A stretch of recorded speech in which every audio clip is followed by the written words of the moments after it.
आज ओडिशा पुलिस तार 89तम पुलिस प्रतिष्ठा दिवस पालन करुछि। एही अवसर में ओडिशा पुलिस रो समस्त कर्मकर्ता एवं समस्त जिते आम पुलिस परिवार जीतक अच्छा समस्ते आज ये खुशी सह पालन करुँच।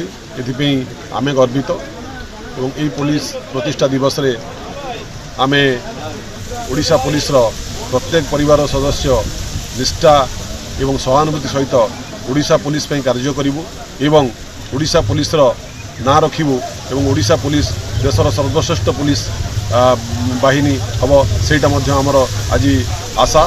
एवं यही अवसर में मु आपण मानक माध्यम जो माने यही ओडिशा पुलिस बाहिनी परिवार हुई सेमानकर त्याग निष्ठा सहित सेमानकर बलिदान देइचंती सेमानकर बलिदान को आमे निजर पाथेय करी आगामी दिन में आमे हमर कर्तव्य निष्ठा सुरखुरु पालन करूँ।